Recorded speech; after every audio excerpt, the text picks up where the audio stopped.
feel just like your love. There's so much love I can't control. No, there ain't no one I love. I love. You make me wanna scream, yeah. Nobody loves me better. So happy, makes me feel this way. Ain't nobody loves me better than you. Ain't nobody loves me better. Ain't nobody loves me better. Makes me happy.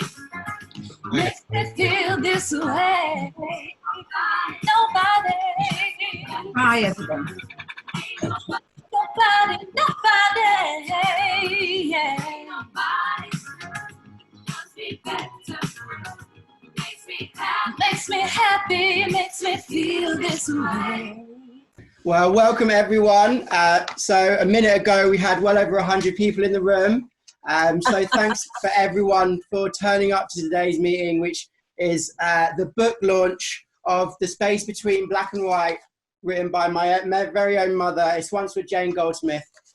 We're really proud of her, and this is a celebration of her achievements. I can see some people holding up the book in the background. Thanks a lot, guys, if you've already bought. So just to start by kicking things off, you were serenaded into the meeting by Ashley Simone, who is one of my sister's best friends, a fabulous singer. So thank you very much, Ashley, for your great rendition of Ain't Nobody by Chaka Khan. So I'm just going to give a little intro into the agenda for today. It's going to last about an hour and a half, and we've got some really fantastic speakers lined up on the program today. So we're going to be kicking things off by none other than the star of the show, Esua Goldsmith, or Mum over here. After that, we're going to have a really fantastic ceremony from Ghana, where the chief, Nana Fasina Kunsum, poured libation earlier on to bless the launch party and wish it success. So we're going to see a video recording of that. Then we've got Kelly Davis, who's my mum's agent and editor for the book. After that, we have Val Shawcross, who is the former Deputy Mayor of London for Transport, giving a reading and a speak there. Then we'll have Ashley Simone again for another song in the middle of the show. That will be followed by Susan Dale, who is the founder of Halu Halo Mixed Race Platform. And then finally, we've got Valerie Brandes, founder of Jacaranda Publishing, my mum's publisher, and who is also going to talk about the wider project of 20 in 2020, which my mum's book is a part of. So now I'm handing over to Mum. Great, thank you very much, Joshua.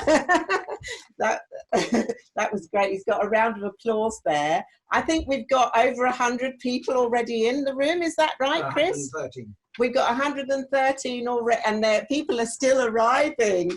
This is just amazing. I can't believe the turnout that we've got. This is the most people I've ever had in my front room, and there's still room on the sofa. This is the magic of technology. And there are people here from literally all over the world.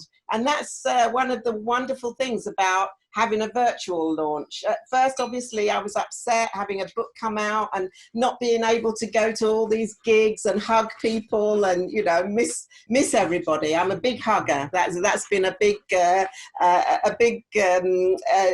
bereft moment for me. But at the same time, I think if you have a virtual meeting, it's the only time you can really say people are going to feel right at home the minute they enter the room, because you are all at home. That's the wonderful thing about it. And I've got people here, like my life is flashing before me on the screen. So I'm really, really grateful to you all. But I want to say a particular welcome to my village in Ghana. I should say Akwaba Wenyina, because we have representatives from my village in Ghana here tonight. And we're just going to go over because the chief, Nana Sechi the 7th, who Josh mentioned earlier, She is the very first female chief ever elected in Central region in Ghana by my village. So we're an all-female team down there, which I'm really, really proud of. And she was organised my inauguration as Queen Mother as well. So we're going to go over to have a short little film because Nana Sechi has poured libation for us to wish us well and bless our meeting tonight. And the rain just stopped in time because it's absolutely teeming down with rain. It's the rainy season there. The sun came out for just a few minutes this afternoon, so she was able to record the libation. So let's just hear it now.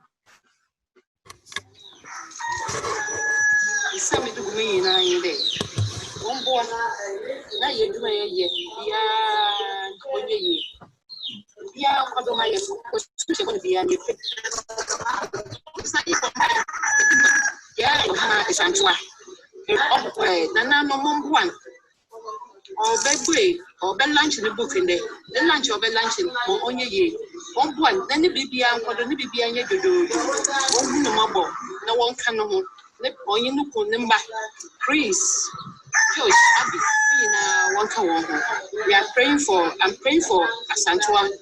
I'm pouring libation for Esuantsiwa so that the launching of the book will be successful. And our God should help the husband, Josh and Abby. We thank our God. Amen. Thank you very much for that, Nana Sechi. That was very moving. And I think the chicken really came into its own during that wonderful ceremony. So thank you all. Thank you all in Akwanso, and we wish you all well, and hope you'll stay with us for the rest of the evening. So I'm going to just say a few words about what my book's about. And the book is about my journey as a mixed race person, the only black kid on the block in Battersea in the 1950s, and my journey around the UK, and then later as an adult around the world, working with lots of different people in lots of different places. It's a roller coaster ride, and it's my impressions of all those historical moments, points in time, and as a mixed race person, through the eyes of a mixed race person. So it's a mixed race memoir, and I hope that it will be an eye-opener for people, because it's a story which doesn't often get told, and I don't think I'd ever have really completed it if I hadn't met Kelly Davis a few years ago, who has been my champion all the way through. She actually believed in me and took me through some of the darkest moments when I had big panics and, crisis of confidence, never having written a book before. And Kelly got me through it. And she said, this is a great story and I want you to tell it. And we are going to find ourselves a publisher. So I'm really, really pleased to introduce Kelly tonight, who's going to tell us more about about our journey together and that special relationship between the agent and the author. Over to you, Kelly. Thank you so much, Esua, and good evening, everyone. I'm so pleased this day has finally arrived and delighted that Esua has asked me to say a few words as her friend and literary agent. I actually live in the wilds of West Cumbria, but for once, through the power of Zoom, it's easy for me to attend a London book launch. 2015, our mutual friend, Marion Bowman, invited me over for lunch to her house in Cockermouth because she knew I was involved in publishing, and she had a visitor then known as Jane Goldsmith, who'd started work on a memoir. And I hope Marion is here in the room, because I'd like to say that we both owe her a huge debt of gratitude for introducing us that day, because it was the beginning of a very exciting journey. At that stage, Esua was a little hesitant about publishing her life story. When she gave me a brief outline, I could tell that it would be a roller coaster and it would be deeply personal. It was clear that some parts would be difficult for her to write, and perhaps difficult for family members and friends to read. But I also knew that hers was a story that needed to be told. Firstly, she needed to tell it for herself. Her search for a sense of identity had dominated her life, and I could tell that she would have no peace of mind until she had written about it. And secondly, the time was right for a book like hers. Even though we now live in a society that is supposedly more inclusive, racism still permeates life in the UK and elsewhere. And we need honesty, communication, understanding, and empathy to root it out. For all these reasons, more Black and mixed race voices need to be heard. I usually work as a freelance editor, and I've only ever agented a handful of books, so I was also a little hesitant. I knew how difficult it was for unknown authors, especially writers of colour, to get publishing deals, and I was worried about raising Esua's hopes, only to have them dashed. But when she sent me a link to a YouTube video interview put together by her mentor, Ros Iban, I was totally won over by her strength of character, liveliness, warmth, and humour. And of course, I fell in love with the manuscript. The funny, touching scenes from her childhood on the Shaftesbury estate, her romantic adventures in Finland and Italy, her struggle to be taken seriously as the first mixed-race person to go to Tanch for her father, the joy of their reunion and finding her family in Ghana. Those who have already read her wonderful book will have their own favourite scenes, but I laughed out loud when I read the section describing the rehearsing and performing of Esua's first literary production, a play called Why I Am Brown. I also loved the part about her early success as a writer, with fanzine stories about the Beatles written for her school friends. I remember producing similar stories with my friends at secondary school, though ours were about Donny Osmond and David Cassidy. In short, I became a paid-up member of Team Esua and decided I would find a way to get her book published somehow. Over the next few years, Esua continued writing, and we worked on the text together. It went through many different versions, and there were times when she almost lost heart and lost confidence, because writing a book like this demands a huge amount of the author, emotionally and psychologically. She was also juggling her writing with her many other professional and personal commitments. But I was able to bolster her courage by phone and email, and we had some wonderful breakthroughs, like the moment when we both realised the narrative had to start with the beautiful scene of the 4-year-old Esua on Clapham Common, seeing another Black child for the very first time and realising she was not alone. When we were both happy with the text, I started submitting it to a few publishers. We got some encouraging responses, but none of them had the vision or courage to put their money where their mouths were and offer her a contract. Then we luckily discovered that Jacaranda were asking for submissions for a groundbreaking initiative, a scheme to publish 20 BAME authors in 2020. I sent in Esua's manuscript, and we were both overjoyed when we got Valerie's email telling us that Jacaranda wanted to publish The Space Between Black and White.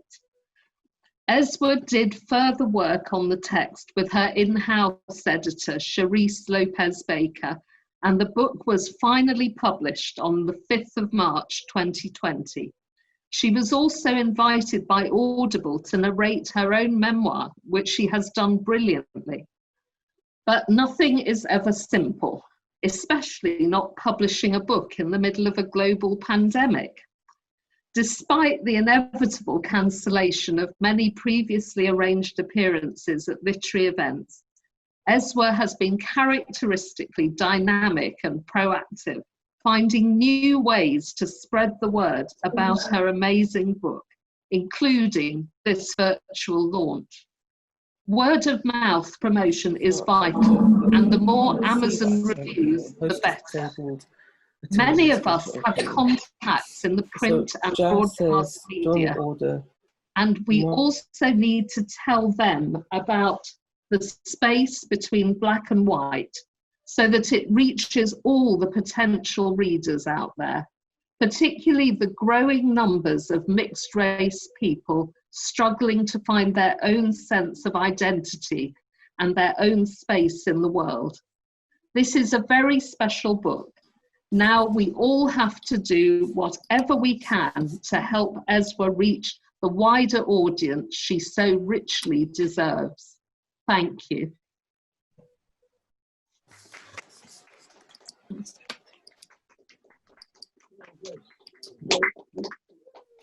Oh, thank you so much, Kelly. That's made me cry and laugh, and I'm just so grateful to you for all the support. You've just been my champion all the way through. And thank you for the shout out for Marion, who brought us both together, but also to Ros Aben, who I'm sure is somewhere in the room right now, who was my mentor as well. She was with me all the way, and she did that little film that was on YouTube, which she said, I'm going to make a film. I'm going to interview you, and that's going to give you the shape and the story, because I got stuck. And she was absolutely right. So I think that both of you and many more of you sitting in this room now have helped me on my way. So because you so kindly talked about the little piece on why I am brown, I wanted to just read it so people who haven't read the book yet get a little bit of flavour of my first literary adventure. And this is when I was at school in Surbiton. And I was being called a lot of racist names, and so I decided that I was going to fight back and tell my story. And it started off with me suggesting in the playground that we write this play and that it was about my story. I'm finding it, sorry. And so we go into the teacher to ask the teacher if she will help us to put this play on, because one of my friends said it ought to be seen by the whole class, which I think was very enlightened at the time, because we were doing it in the playground. So we went in to see the teacher, and Miss Selby considered our idea for a moment, eyeing the three of us over her shoulder as she carries on pinning the chart to the wall. She's wondering if we're up to it. What's the play called? I hadn't even thought of that. The play is called, it's called Why I Am Brown, I blurt out. And you wrote it all by yourself? It's nearly written, I lie.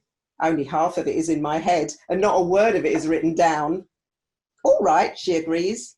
You can do it in the Bring and Tell on Friday afternoon. Back in the playground, there's great excitement.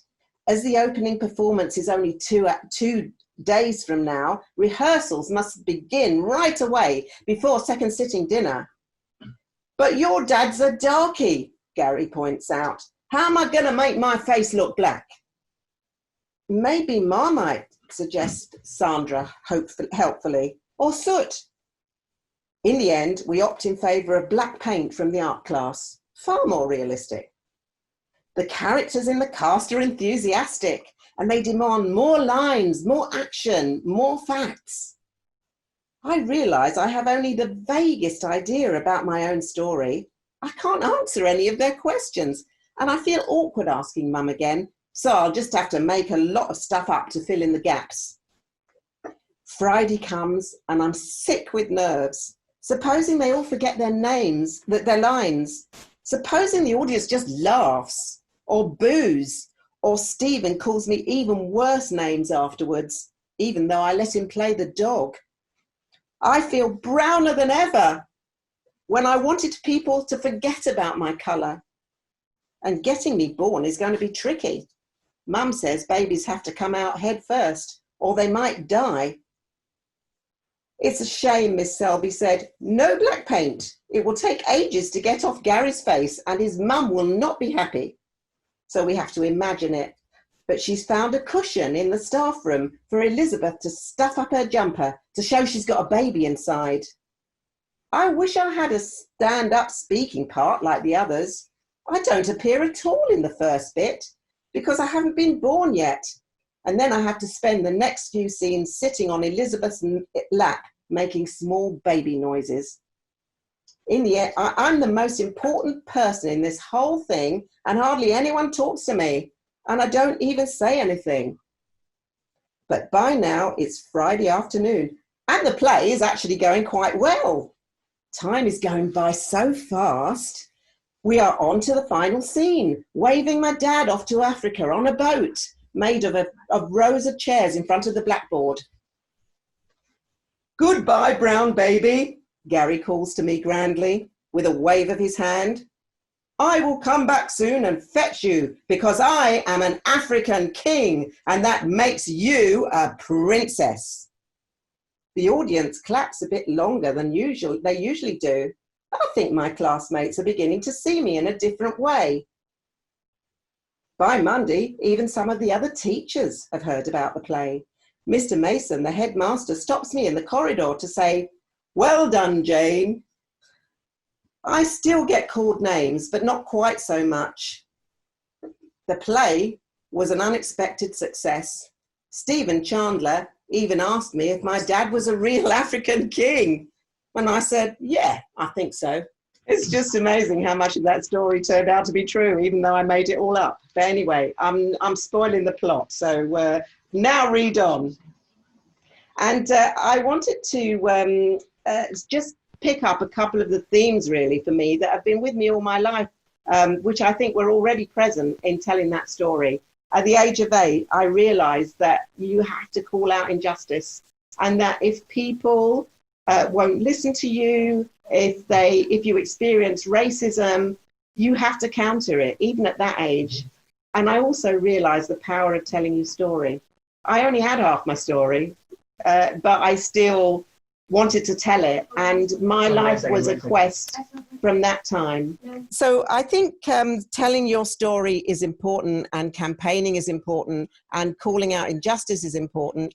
And one of the people who's helped me to do that, and I've worked with very closely all along the way, I met when I was 26, I think, and Valerie Shawcross was only 21, I believe. We were very young things then, but we went on a journey together and we worked very closely together. She's always been my best friend, and we have been companions in struggle all the way through our lives. And I'd like to introduce Valerie to you. She is the ex-deputy mayor for London with the transport brief, and she's going to talk now about what the book means to her and hopefully read us her favourite bit.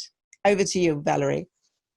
Thanks, Esua. Hello, everybody, and good evening to everybody. This is absolutely fantastic event.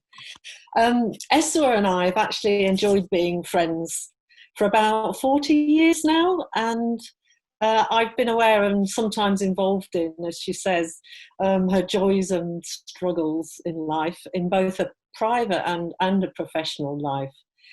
And I think what strikes me most about the space between black and white is what a really personal story it is. I mean, yes, I know it's about much more than that. It's being focused on Esua's life as a mixed race girl and woman facing racism and sexism in a majority white post-colonial country, experiencing the early impact of globalization. But it's also just a very, very personal story about one woman's adventures and troubles, her visions, her dreams and her plans. And its texture is all about what's going on in her head and her heart as she experiences reaching forward and reaching out in a world which actually is sometimes hostile, but there's also a lot of love and friendship and adventure. I see Esua's personal story as being both about, both being one of struggles and of adventure. And I think there is something really inspiring about being someone born with a tough journey to make, but actually taking that journey on, bossing it, and generating love and building progress. And I see her making the world a better place than she found it. And after reading this book, you know, I could pity the privileged people born with dull, easy lives have got nothing useful that they actually yearn to achieve. I think Esua's life, and this book that describes it, is really rich with spirit and with insights. I've actually got two types of books on my shelf. I wonder if you're the same. The ones I know I ought to read, and I find them a bit hard going, like taking your medicine every night. And there's those really treasured books, which 2 pages in, they start to read them to you. They start to read themselves to you. The pictures and the feelings roll out of the pages and into your head without you being necessarily conscious of the words or the letters or the language on the page. And I think this is a book that you're hungry to read every day, but actually you don't want to finish. And you don't want it to end, because it does take over your imagination and your mind is living inside the landscapes and the life it reveals. I think Esua's book is written with warmth and candour. It really feels true, and it feels true because it is true. So here's a short reading chosen from this really great book. I've chosen a piece where Esua describes running the first national conference on women and development in Wolverhampton. I wanted to read it out because on the one hand, it shows Esua the activist, very typically mobilising people, family, mum, friends and professional colleagues. And it is a personal memoir. But in terms of UK public policy on aid and development, it was actually a very seminal moment. This was about a really important mission which hadn't really been defined and articulated properly in Britain before. An academic or a historian writing the book would point out how the world of aid and development, both governmental and charitable, was changed for the better by this event and its follow-up. Real resources were moved and things were done differently from then on. And there wasn't a very well coordinated, articulated critique about sexism in the aid and development sector being voiced at the time. There was no other path being shown until Esua helped mobilise the women working in aid and development in the UK. And her work with them on this made a really profound difference. Esua gave unique insights and brilliant leadership to us all then, and she gave it with her usual pizzazz and good humour. So I'm just reading from page 389. Our returned volunteer women's group is organising a national 2-day residential conference in Wolverhampton with over 100 delegates already registered. One of the first conferences in the UK dedicated to a discussion of women in development. I'm leading the steering committee with my best friends, Marilyn, Katie, Esua and Val. Barbara Rogers is going to make a keynote speech on development and the domestication of women, based on her new book. Esua is delivering a speech about her campaign against female circumcision in Africa. Val is the treasurer, and my flatmate Layla is doing a grand job on creative communications and entertainment. She has concocted an impressive lineup already, all-female rock band, Indian classical dance, and the highlight of Saturday evening will be an up-and-coming comedian called Meera Syal, who has promised to perform a sketch featuring a waitress on roller skates sporting a gigantic prawn on her head. Lawrence is working hard for the event. He has secured the venue and he's organising some of his men to run the creche and to do all the catering. On day 2, it's my 30th birthday, and Lawrence has organised a giant cake. My mother is the mainstay of the whole thing, administrative officer in charge of registration, crises, complaints and complications. We are a formidable mother and daughter team. This is going to be the conference of the year, bang in the middle of the UN Decade for Women, putting women on the world map. We are trailblazers, campaigners, world changers. We'll send a message to the Overseas Development Administration, to the women's movement, to the development organisations, to the press. I wish I could tell the woman carrying that huge log in Tanzania that I have never forgotten her, even though I forgot to ask her name. In my head, I call her Kumba, like the little girl who first awakened me on Clapham Common when I was 4 years old. You notice there's a bit of name dropping there. Mira Sayal makes an entrance with the giant prawn on her head. This book does have everything. I hope that you all enjoy reading this book as much as I did. Congratulations, Esua, on a really fantastic achievement. And actually, thank you very much for writing The Space Between Black and White. Thank you. Thank you so much, Val. That was amazing. Oh, thank you so much. That brought tears to my eyes. Honestly, this is a bit of an emotional roller coaster for me. It was just fantastic to hear what it meant to people. Sorry, I'm going to cry a little bit, but the show must go on. Actually, I wanted to read the bit that really inspired me to do that conference, the bit with the woman with the tree on her head, because that woman I met very fleetingly. It was a chance encounter for a very short amount of time, and I never met her after that. Very brief encounter. But I can honestly say she was one of the most influential women that I've ever met in my life. And I still remember her to this day. So I'm going to read you the bit about the woman with the tree. I'm on my way. I'm in Tanzania, right? In the middle of the bush in Tanzania. I'm a volunteer, one of the first Black volunteers ever to be sent on BSO. I can see some of my volunteer friends, Rosie and some of the others in the audience tonight. And every week we used to go to the Shamba on a Friday afternoon was it a Friday? Thursday afternoon, to dig for the school dinners. We grew our own school dinners. So off I go with my hoe, always dragging behind because it was so heavy, all the students streaking off up ahead. And I'm walking through the forest path on the way to the Shamba, the farm, the school farm.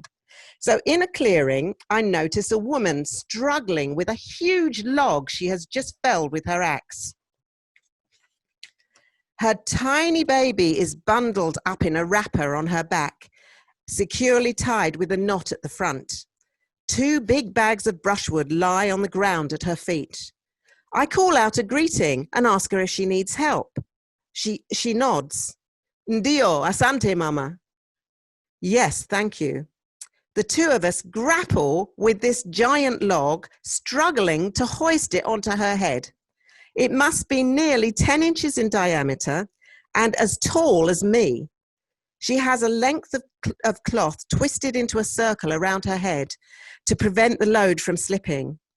Her knees buckle slightly and her face screws up with the effort and pain under the weight of it.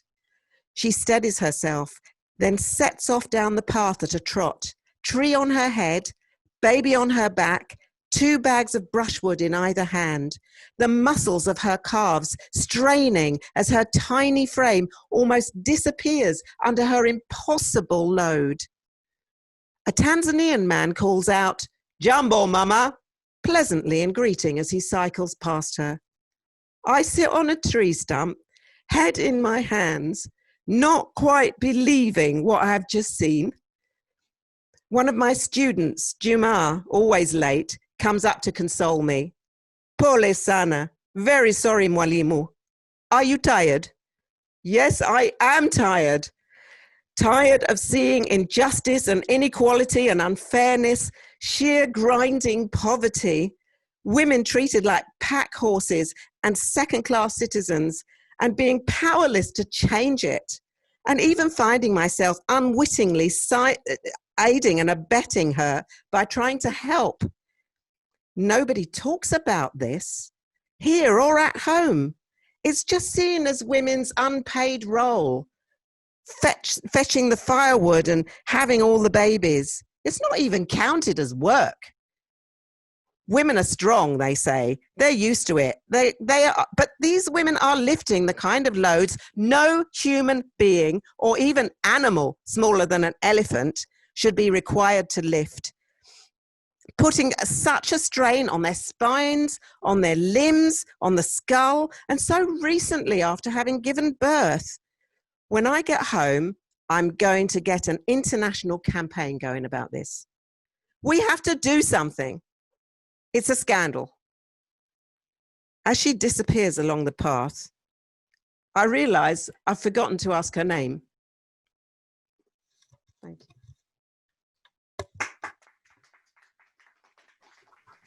Thank you so much for that. I think, given that we are, sorry, so I just wanted to thank Val again for what she said, and I feel very moved about that. And I wanted to thank the feminist movement, all the organisations that are represented here tonight. We've got Joanna here from the European Women's Lobby. We've got the Fawcett Society here, Sam Smethers, the head of the Fawcett Society. We've got the Healing Solidarity Collective, Marianne is here too. And we've got Powerful Women, the Round Table, the Phenomenal Black Women's Network, all my fantastic networks that have given me so much solidarity and sisterhood over the years. I'm so pleased to see you all here and just say thank you. Thank you so much for all your work. And I am so privileged to be part of it. And I think just to have a musical interlude, I'd like to invite Ashley to come and sing for us again. And what better song to sing right now than the greatest feminist anthem of all time? You guessed it, it's Aretha Franklin's Respect. So take it away, Ashley. Thank you.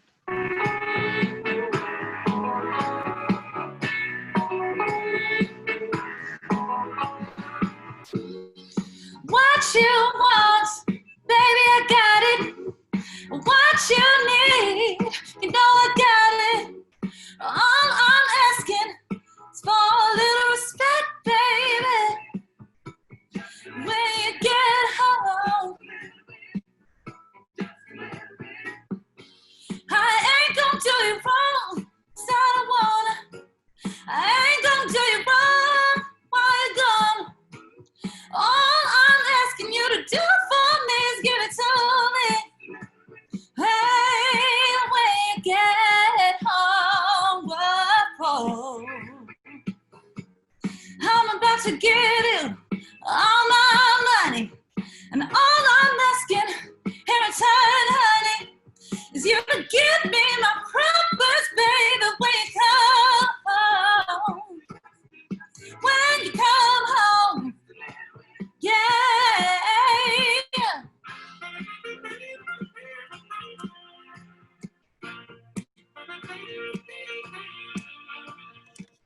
Thank you very much to Ashley for that. Ashley is a great singer and she's sung at lots of my gigs. She sang at my honorary PhD party and she sang at my naming ceremony, and she's going to be with me all the way. And soon we won't be able to afford her because she's going to be a big star, I'm absolutely sure. So make sure you snap her up for your gigs before she gets too big. So I want to just read you a little bit that actually features the song Respect in it, which is in my book. And this song has been with me as my anthem since 1967 when it was first released. And so I've always felt that it was a special song for me, especially when there weren't very many Black women in the public eye. I felt that Aretha was a really big icon for me growing up in the 60s. I was in a disco and I was dancing to Aretha Franklin. And of course, I walked in with a lot of good-looking Koskainen boys, who were the boys from the family that I was au pairing for. So when I entered the disco, I was, of course, the first black girl there. So I got stared at, the only black girl there. So I got stared at a lot. But things soon warmed up. Everyone crowded onto the dance floor, eyeing each other up. Aretha Franklin on the turntable, belting out R-E-S-P-E-C-T. Half an hour or so into the dance, there was a sudden kerfuffle at the entrance. A group of about 20 young people burst into the hall, bringing a surge of energy with them, like an electric charge. Extraordinary looking people they were. The women dressed in red, gold, and black skirts and headscarves, frilled lace blouses, gold hoop earrings setting off their dark skins, dark eyes, and blue-black shining hair. The men looked almost as colourful as the women. In wide-brimmed hats, floral patterned shirts, and knee-length leather boots and embroidered waistcoats. They brought their own instruments, a violin, 2 fiddles, and an accordion, and immediately started up the most impossibly fast music. The women whirling around the room, full skirts twirling from their waists like spinning tops, the sequins on their shawl glinting, their hands weaving above their heads like flamenco dancers. And the men clapping, whooping, and stamping in time. The whole effect was breathtaking, fast, furious, frenetic. I was spellbound. I felt a strange kind of connection with these people. I don't know why. Their music, their clothes, their hair, their dark skins. Because they were outsiders, maybe. But it seems I was the only one enjoying the spectacle. There was a lot of muttering and dark looks among the rest of the crowd.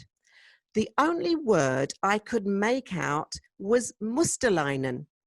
I asked Ivari what it meant, and he said it means blacks. Of course, musta, black. I just learnt that word this afternoon. Roma, gypsies, he continued by way of explanation. These people often cause trouble, fights and stuff. We don't want them here. They're not welcome. Things could get ugly. Sure enough, the next minute there was a standoff between the Roma men and some of the disco crowd. It seemed they were being thrown out, though they weren't doing any harm as far as I could see. The music stopped abruptly, and there was a scene, pushing, shoving, and shouting. I felt scared, and I edged towards the back of the hall with the Koskainen boys. It was all over so fast. They left after a few minutes, and the energy and excitement left the hall with them as suddenly as it swept in. People drifted back onto the dance floor. Aretha was back on the turntable. It unsettled me. Not everyone gets respect. Some kinds of blacks are more welcome than others. Thank you.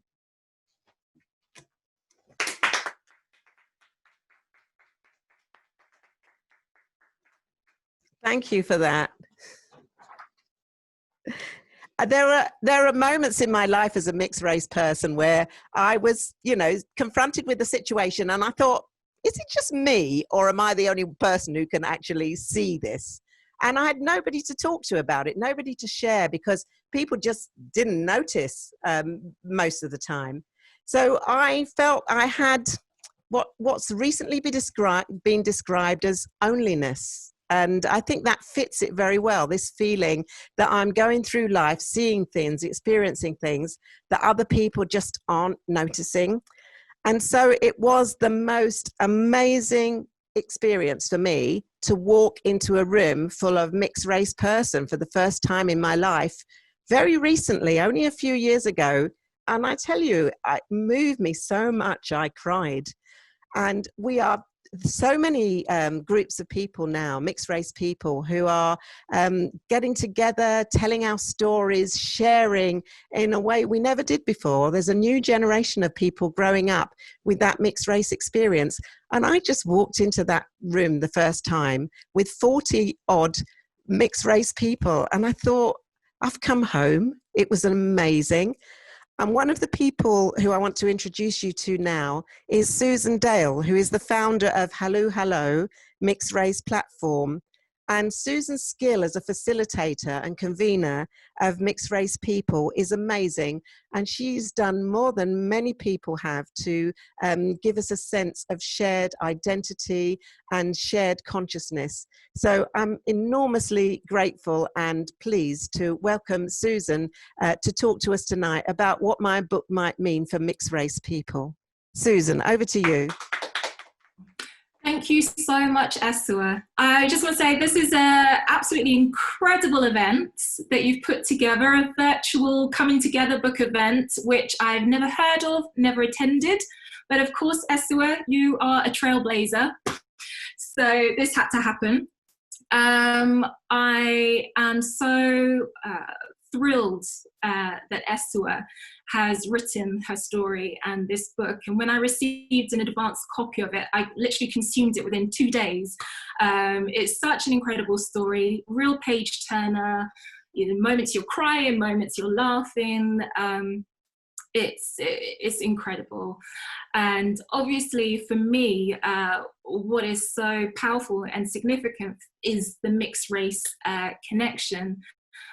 Which is how we met. And just to briefly describe my platform, Hello Hello, I created it 4 years ago because I wasn't seeing anything really acknowledging the mixed race experience. So I wanted to share people's stories and to highlight that we're very diverse. There's no single narrative when it comes to the mixed experience, but also, most importantly, that the mixed identity is a valid identity as, you know, in and of itself.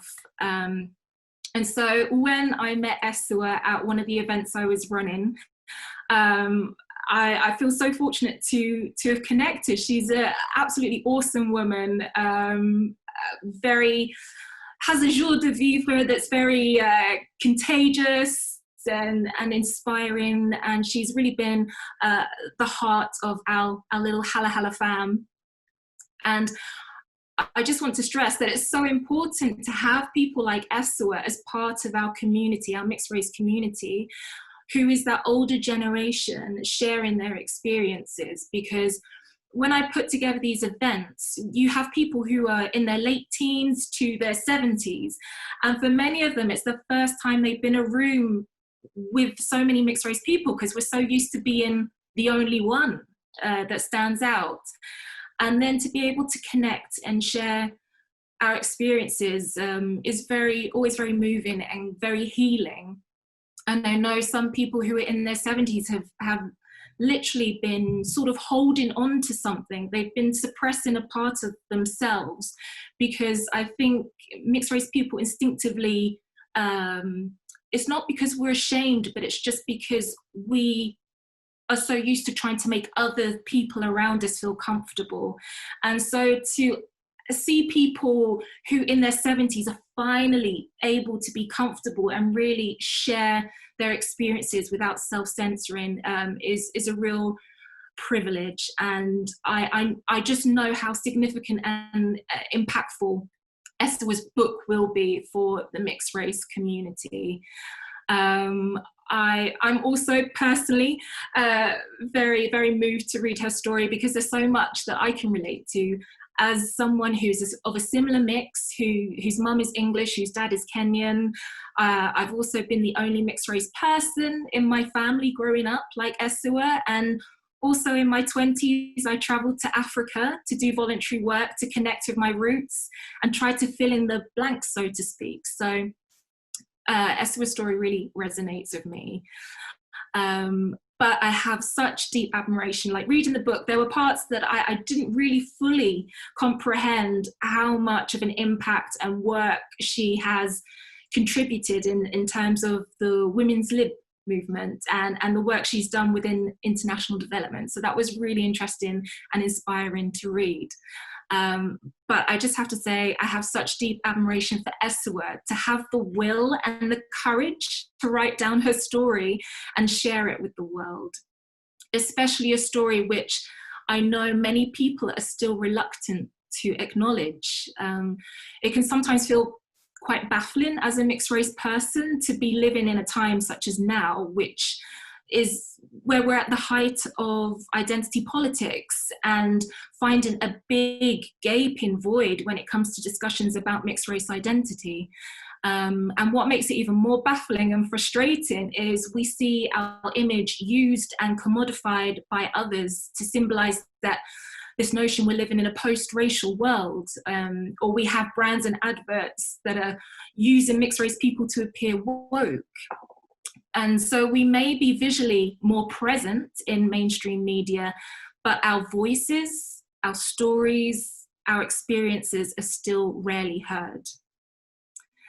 And sometimes there are certain tropes which are said so often that they lose their power over time, but I can honestly say that representation truly matters, and you feel it keenly when you spend your whole life searching for it.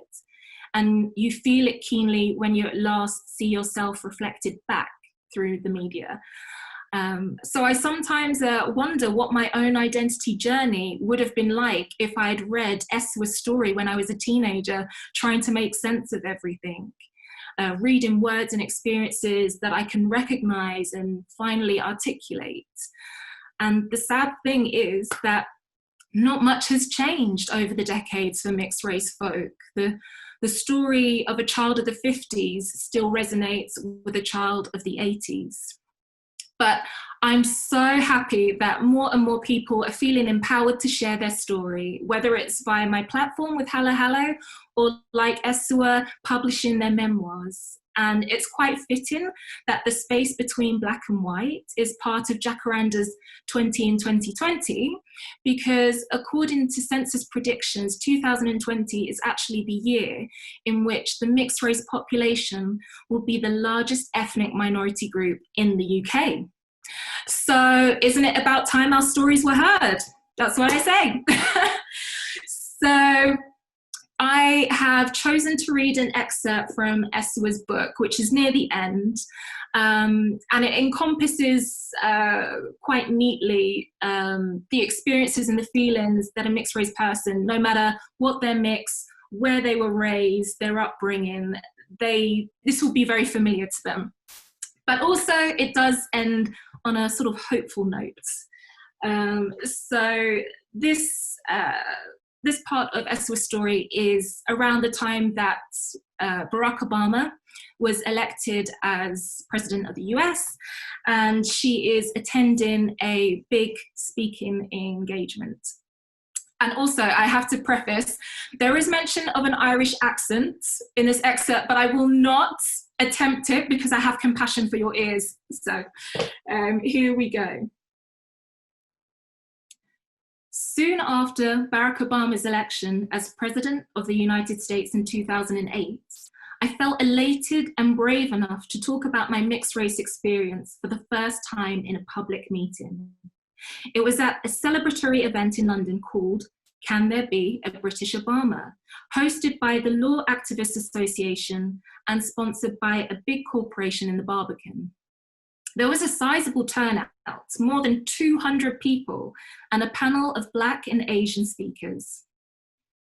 During the question and answer time after the speakers, I raised my hand to say how delighted I was that Obama, by becoming president, had empowered mixed race people and opened up a space for us to find our voice.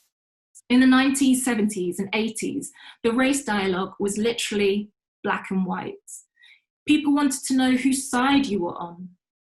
In the past, I'd been reluctant to say I was mixed race or dual heritage.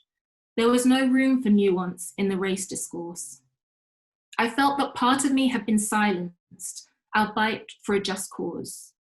Because of Obama, I could be out and proud now, feeling sure that I had something real and authentic to contribute, confident that being mixed race was an important part of my Black identity.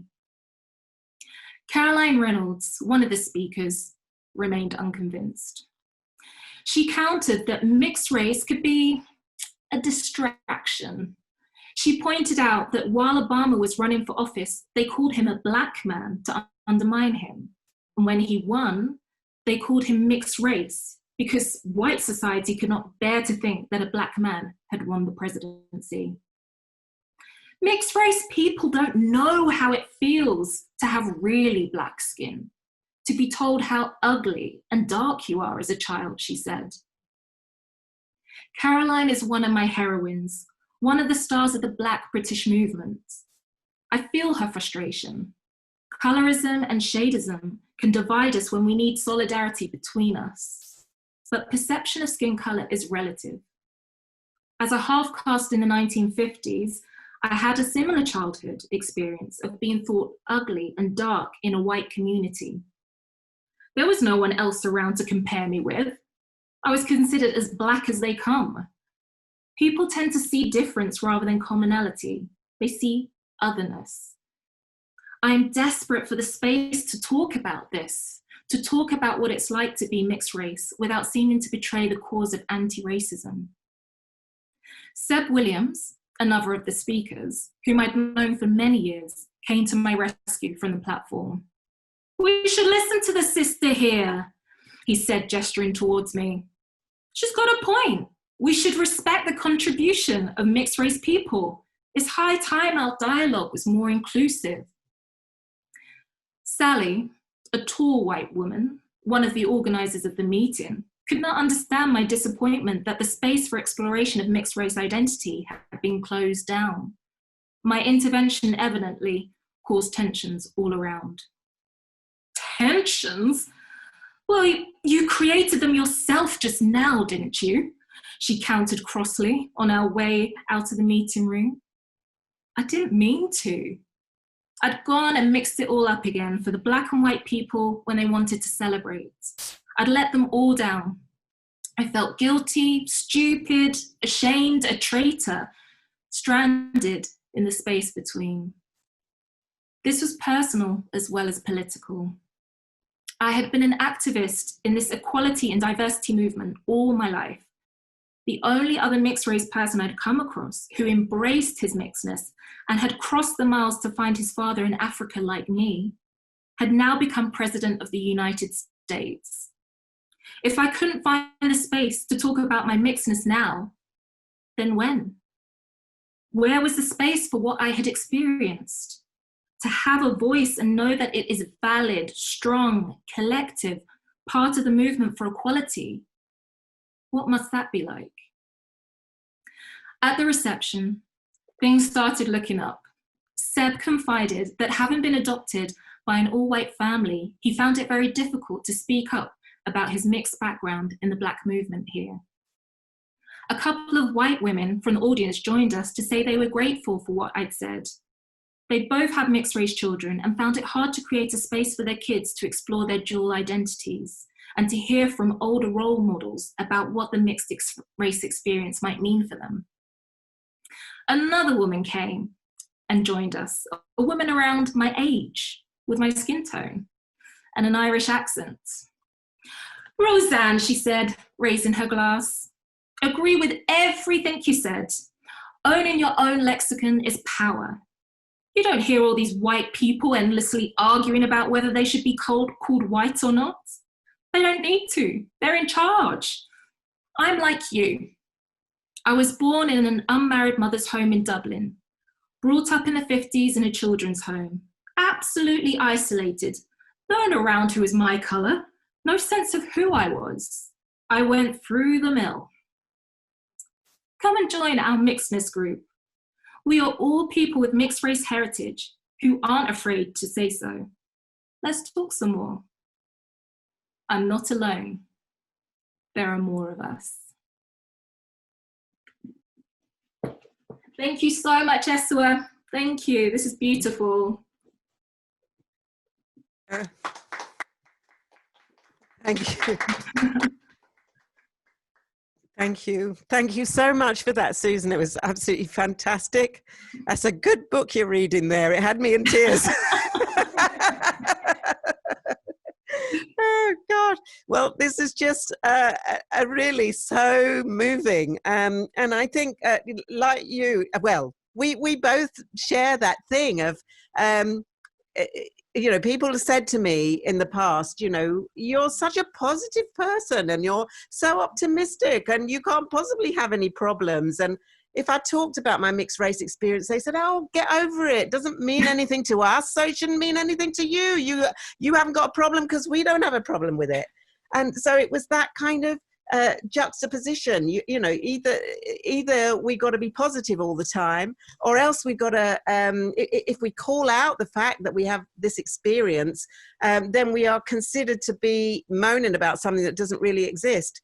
And I think it's the whole of me. Those are not two options. It is the whole of me. I'm a person who has struggled all my life with my identity. I'm a person who gets angry every day about injustice and inequality in the world, and I want to do something about it. And I'm also a person who's incredibly optimistic about the future, and I do want to change the world. And until the day I die, I'm going to go on fighting for that. So those are all me, all of them are me, not just one of them, the bit that people want to see. So I think that was really fantastic that I got to meet mixed race people and share that experience with us. And it's like, you know, this is the whole of us. We're not half of one thing and half of another. We're a whole identity. We are the real deal and we are the authentic thing. So thank you very much for the work you're doing in the mixed race groups to help us to in that self-realization and that mixed race consciousness. And we'll go on doing that. And I wanted to move on to another group of people who have really been transformatory in my life in the last couple of years. And that is the Jacaranda Publishing, who, as Kelly said, were brave enough to publish my book. And I'm immensely grateful. I nearly fell on the floor when Kelly told me that they were going to publish it. And they've also been transformatory because it's a bit of a lonely business being a writer, and then you get published and you've got a single book, and I imagine. But for me, I had 19 other comrades to be joyful with. The Jacaranda 2020 group of writers. And I was one of the prize winners, and Jacaranda went out to find Black writers from all over the UK to publish 20 of us in 2020. I'm so proud to be one of them. It's transformed my life.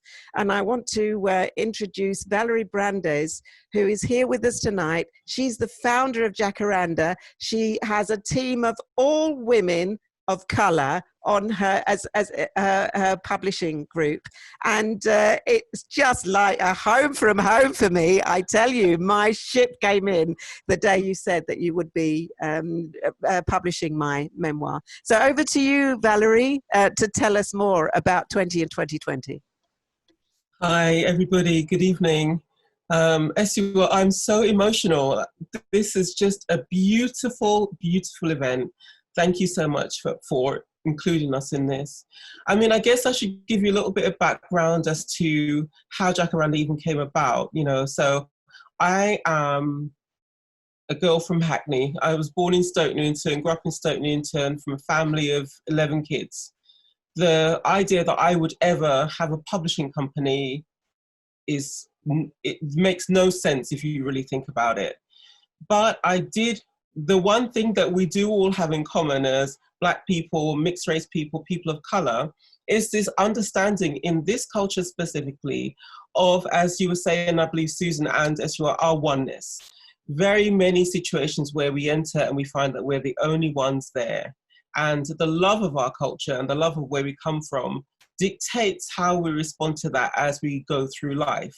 So for me, growing up as a Black girl in a warm, loving, really close-knit family, I was always really proud of my Blackness, and really always understood the power and the talent of Black people, and really painfully understood how much we were being kept at bay and how much we were being kept down, and how much this narrative of us as the criminal element or the poor people was driving how we were being received in this country, which is our home. We are born and bred here. And it just never left me. It was always something that was always burning in my heart to want to do something about. I actually ended up leaving Hackney and going to live in California, of all places. Ended up staying there for nearly 20 years, got married, had children who are mixed as well. And when I came back to the UK, I've always written, I've always read, I've always been sort of singled out for literature and for writing. So I knew that's where I wanted to be. But when I came back, I was just kind of like in shock, actually, as to how much the UK had changed, and especially how much London had changed, and how much to the right it had gone, and how just nasty it had become here. And I was working, I'd done a master's in publishing studies and ended up at Profile Books, and was working there as an office manager, because that's the only job I could get out of publishing after taking that degree. And I thought, you know what, I know, first of all, that I can do more than this. And second of all, that there is a great wealth of talent out there. I just know it, and I'm going to go and see if I can find it. And so that's essentially how Jacaranda got started. We published our first book, this book behind me, Fashion Africa. I met the author at an event, and it just really grew from there. So the reality is, when you're starting something from scratch, that is a mountain like that. I cannot even begin to tell you how difficult it is to climb, and just compound that on every level with all of the challenges of being Black in this country. And you can just imagine just how difficult it was for us to even get off the ground. I met Jasmine Breary, who's been with me almost from the very beginning. And together we just kind of like ran just headlong into this publishing experience, and was talking to people all over the world. One of our first books that we acquired was from a publisher in Cameroon, and we were jumping around that day. We were so excited. And for me, it was always about Blackness. It just was. It was always about finding where our stories were. So, you know, fast forward to 2018, we've been publishing for about 4 or 5 years, and we've done really well. You know, we've published books that have been on the Man Booker International long list, Women's Prize long list. We publish award-winning writers, which kind of then reinforced my understanding that, yeah, the books were out there. But I was very conscious of the fact that we hadn't really done much in the UK for our Black British writers. And there was a lot of hand-wringing in the industry at that time about the lack of diversity and inclusion and all this. And I thought, you know what, I'm just going to address it directly. So we put out the call the beginning of 2018. I knew it would take quite a long time for this to become a reality. So we said 2020 was coming. Did we know how it was coming? No, but 2020 was coming, and we wanted to publish 20 Black British writers in 2020. And we put out the call. And I honestly had no doubt that we would find some amazing writers. I had no doubt about that. What has been astonishing to me is just how amazing. And you guys all are. You know, one of the most exciting and beautiful times that we had in the office was calling the authors to talk to them once we'd selected you. And just meeting you and hearing your stories and how much you'd accomplished and how talented you were, and reading these novels and memoirs. You have no idea. I mean, I want to cry now again. Right? You know, it's just absolutely wonderful experience for us in-house as well. And, you know, Esua, I have to say that, you know, from the first day I met you, you've just been just this sort of little beacon of light. I was telling the girls after the London Library launch, I actually dreamt about you that night. You were just in my dream as this happy energy in my dream. You weren't doing anything, you weren't saying anything, you were just there. I can't, yeah, I'm just so proud of you all, and the importance of what we're trying to accomplish here. It's not easy. It's really, really, really difficult. You guys have met us more than halfway. The work that you bring, the energy that you bring, the passion that you bring, the fact that you all are so connected and so proud to be part of this makes us even prouder. So thank you, Esua. I had lots of other things to say, but I think I would also like Sharice to hop on, because Sharice was your editor. I don't know if you have, yeah, and just so she can sort of talk to a bit about the experience of editing you. But yeah, so this is where we are with 2020. Our commitment is to publish these 20 authors this year. That is our commitment, pandemic or not. You're all going to be published. Your books are going to be out here. We're making a lot of noise.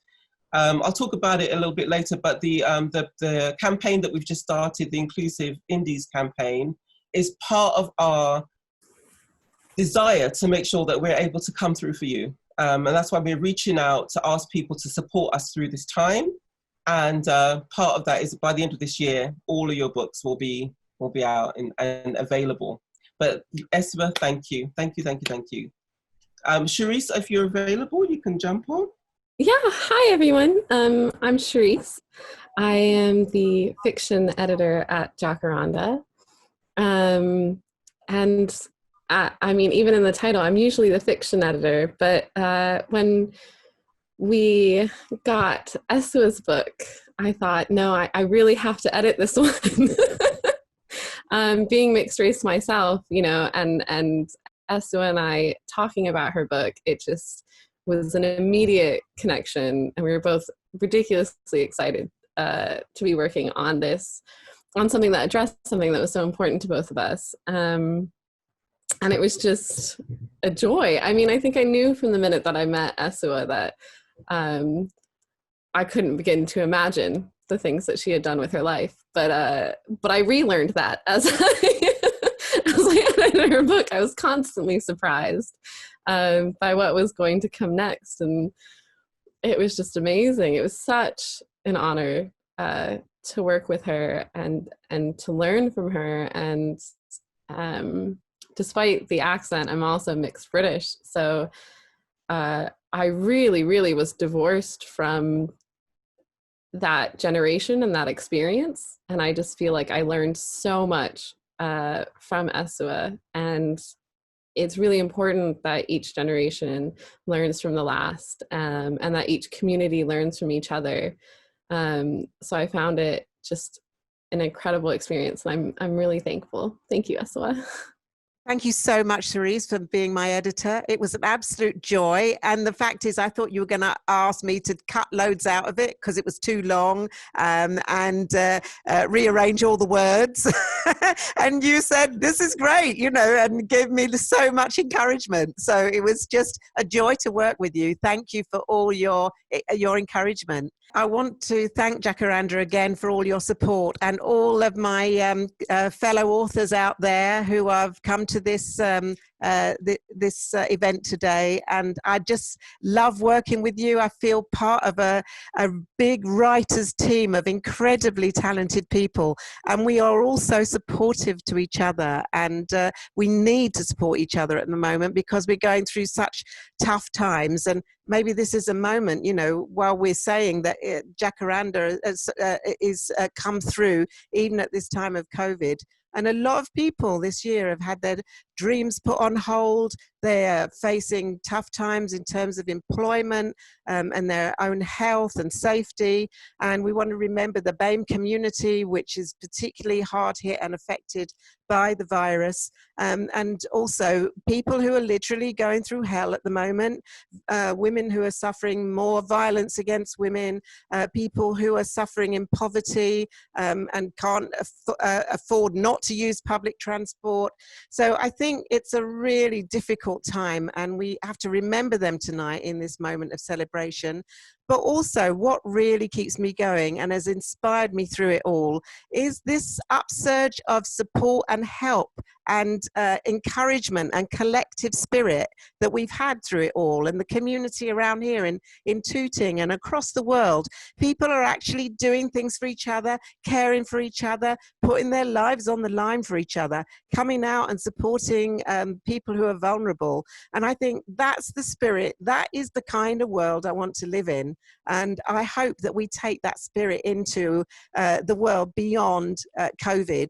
But in the meantime, we are doing our best to get together and to support each other with virtual hugs, even though we can't meet face to face. This has been such a fantastic event. And I think now it's probably time for a little bit of celebration. I hope you've got your glasses charged, because Josh is going to raise a toast. All right, everyone, if you've all got a drink, please open it up and we'll pop the celebratory bottle of Prosecco. We can't afford champagne in this household, even though it is a special occasion, but...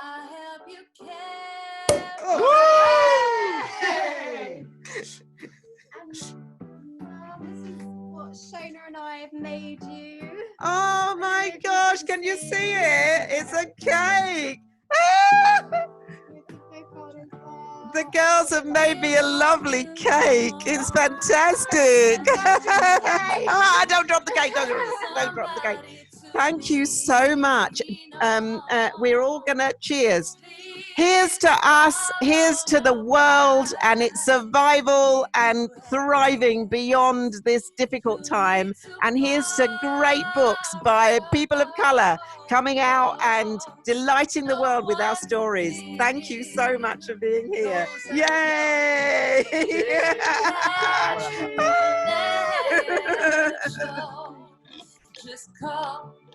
Thank you so much. You need a hand. We all need somebody to lean